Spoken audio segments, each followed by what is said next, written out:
Hello again, welcome back to my channel. എല്ലാവർക്കും എൻ്റെ പുതിയൊരു വീഡിയോയിലേക്ക് സ്വാഗതം. ഇന്നൊരു വ്ളോഗെന്ന് വെച്ച് കഴിഞ്ഞാൽ എൻ്റെ ഗർഭത്തക്കാരം എന്ന് പറയും. ഗർഭിണിയായിരിക്കുമ്പോൾ 7ാം മാസത്തിലുള്ള ഒരു സൽക്കാരം ഉണ്ടാവുമല്ലോ, അതാണ്.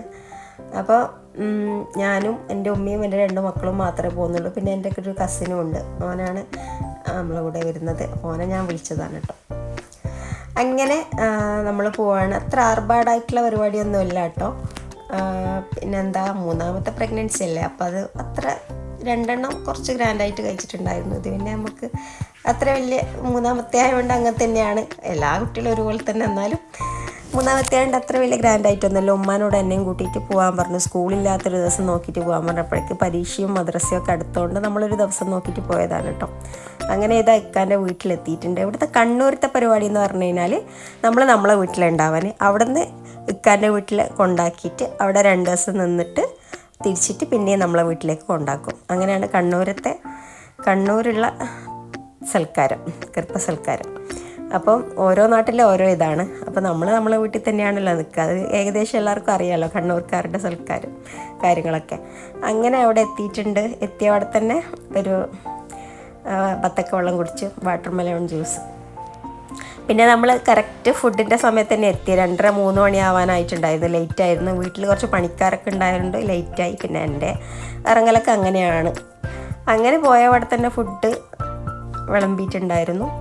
നമ്മൾ എന്താ മെയിനായിട്ടെന്ന് വെച്ചാൽ കണ്ണൂറുകാരുടെ ഒരു അപ്പമുണ്ട്, കുഞ്ഞിക്കലത്തപ്പവും പണ്ടം. അത് നമ്മൾ ഏഴാം സൽക്കാരത്തിന് ഉണ്ടാവും കേട്ടോ. അപ്പോൾ കുഞ്ഞിക്കലത്തപ്പവും പണ്ടവും എന്നാണ് പറയുക. തേങ്ങയുടെ ഒരു പണ്ടെന്ന് പറയുന്ന തേങ്ങൻ്റെ ഒരു മസാല നമ്മൾ ഈ മറ്റേ ഇതിലെല്ലാം ആക്കുന്നുണ്ടല്ലോ, പഴനിറവിലൊക്കെ നടക്കുന്ന ആ ഒരു ഇതും തേങ്ങപ്പണ്ടവും പിന്നെ കുഞ്ഞിക്കലത്തപ്പവും. അതാണ് നമ്മളെ കണ്ണൂർ സ്പെഷ്യൽ എന്ന് പറയുന്നത്. ഈ ഗർഭസൽക്കാരത്തിന് മെയിനായിട്ടുള്ള ഐറ്റം അതാണ് കേട്ടോ. അപ്പോൾ അതുണ്ട്. പിന്നെ ബിരിയാണി, ബീഫ് ബിരിയാണി ഉണ്ട്, ചിക്കൻ ഫ്രൈ ഉണ്ട്, അൽസ ഉണ്ട്. അങ്ങനെ നമ്മളെല്ലാവരും ഫുഡ് അടിക്കലാണ് കേട്ടോ. അപ്പോൾ ഞാൻ ഇവരെ കൂടെ ജസ്റ്റ് ഇരുന്നു. ആരും ഇരിക്കാത്തതുകൊണ്ട് ഉമ്മയും ചാച്ചുവും മാത്രമേ ഉള്ളൂ. പിന്നെ ഇത് അർഷാദ് ഖാൻ്റെ ഏട്ടനാണ് കേട്ടോ. അങ്ങനെ നമ്മൾ ഫുഡ് കഴിക്കലാണ്. ഞാൻ പിന്നെ അവരുടെ കൂടെ വെറുതെ ഇരുന്ന് ജസ്റ്റ്, എന്നിട്ട് പിന്നെ അമ്മായിമാരോട് പിന്നെ ഇരുന്നു കേട്ടോ ഫുഡ് കഴിക്കാൻ വേണ്ടിയിട്ട്. ആദ്യം അപ്പവും ഇതും മാത്രം തിന്നിട്ട് പിന്നെ അവിടെയുള്ള അമ്മായിമാരൊപ്പരും ഉമ്മാൻ്റെ ഒപ്പരും ഫുഡ് കഴിക്കാൻ വേണ്ടിയിട്ട് ഇരുന്നു. അങ്ങനെ ഫുഡൊക്കെ കഴിഞ്ഞു. പിന്നെ ഒരു സർപ്രൈസ് ഉണ്ടായിരുന്നു കേട്ടോ. അർഷാദ് ഖാൻ്റെ ഒരു സർപ്രൈസ് ആയിരുന്നു. ഇവരൊക്കെ കൂടി പ്ലാൻ ചെയ്തതായിരുന്നു. ഒരു കേക്കും പിന്നെ എന്തോ ഒരു ബോക്സും. അത് ഓപ്പൺ ചെയ്തിട്ട് കാണിച്ചു തരാം.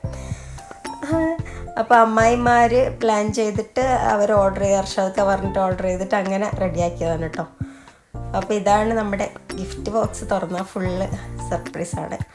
അപ്പോൾ ഇതാണ് നമ്മുടെ സർപ്രൈസ് എന്ന് വെച്ചാൽ പഴയ നല്ല നൊസ്റ്റാൾജിക്കൽ മുട്ടായിയും ജിലേബിയും തൊണ്ടക്കുഴലും പുളിയച്ചാറും ഇതെല്ലാം എനിക്ക് ഭയങ്കര ഇഷ്ടമുള്ള സാധനങ്ങളാണ് കേട്ടോ. അങ്ങനെ അത് കഴിഞ്ഞു. പിന്നെ കേക്ക് കട്ടിങ്ങാണ്. മോം ടു ബി എന്ന് എഴുതിയിട്ട് നല്ല അടിപൊളി കേക്കായിരുന്നു കേട്ടോ. അങ്ങനെ കേക്ക് കട്ടിങ്ങാണ്. കേക്ക് കട്ട് ചെയ്ത് കഴിഞ്ഞിട്ട് പിന്നെ എല്ലാവരുടെ വായിലും വെച്ച് കൊടുത്തു. അപ്പോൾ അമ്മായി പറഞ്ഞു യഥാച്ചിനോട് എനിക്ക് വായിൽ വെച്ച് തരാൻ. അങ്ങനെ യഥാച്ചു ഇതല്ല എൻ്റെ വായിൽ വെച്ചിരുന്നുണ്ട്. അങ്ങനെ പിന്നെ എല്ലാവർക്കും ഓരോ പീസ് കേക്ക് കൊടുത്തു. നല്ല ടേസ്റ്റുള്ള കേക്കായിരുന്നു കേട്ടോ. നല്ല റെഡ് വെൽവെറ്റ് ആയിരുന്നു. അങ്ങനെ അർമാൻ എനിക്കൊരു പീസ് കേക്ക് വെച്ച് തന്നു കേട്ടോ. അപ്പോൾ എൻ്റെ ആദ്യത്തെ പ്രഗ്നൻസിൻ്റെ സമയത്ത് ഇങ്ങനെയൊന്നും ഉണ്ടായിട്ടില്ല. അപ്പോൾ ഇത് ശരിക്കും പറഞ്ഞ ഒരു സ്പെഷ്യലായിരുന്നു കേട്ടോ. പിന്നെ അർമാൻ്റെ യസാച്ചിൻ്റെ പ്രഗ്നൻസി സമയത്ത് സൽക്കാരമൊക്കെ കഴിച്ചിട്ടുണ്ടായിരുന്നു. പക്ഷേ ഈ ഒരു കേക്ക് കട്ടിങ് ഒന്നും ഉണ്ടായിട്ടില്ല. അപ്പോൾ ശരിക്കും പറഞ്ഞാൽ നല്ല എക്സൈറ്റ്മെൻ്റ് ആയിരുന്നു. അങ്ങനെ അതൊക്കെ കഴിഞ്ഞിട്ട് പിന്നെ ഇതാ ഉമ്മയും അർമാനും പോവാണ്. അർമാൻ മദ്രസയിൽ എക്സാം ഉള്ളതുകൊണ്ട് പോയിട്ട് പിറ്റേന്ന് തിരിച്ചിങ്ങോട്ടേക്ക് വന്നിട്ടുണ്ടായിരുന്നു കേട്ടോ. അപ്പോൾ അർമാനും അവരുടെ കൂടെ പോകുന്നുണ്ട്. അപ്പോൾ ഇതാണ് നമ്മുടെ കണ്ണൂരത്തെ സൽക്കാരം എന്ന് പറയുന്നത്. ഇനി ഇവിടുന്ന് 2 ദിവസം കഴിഞ്ഞ് ഞങ്ങൾ അങ്ങോട്ട് പോകും. അതിൻ്റെ വ്ളോഗ് ഞാൻ നാളെ അപ്ലോഡ് ചെയ്യാം. അപ്പോൾ ഇത്രയുള്ള വീഡിയോ ഇഷ്ടമായി ലൈക്ക് ചെയ്യുക, ഷെയർ ചെയ്യുക, കമൻറ്റ് ചെയ്യുക. Thank you for watching. Tata.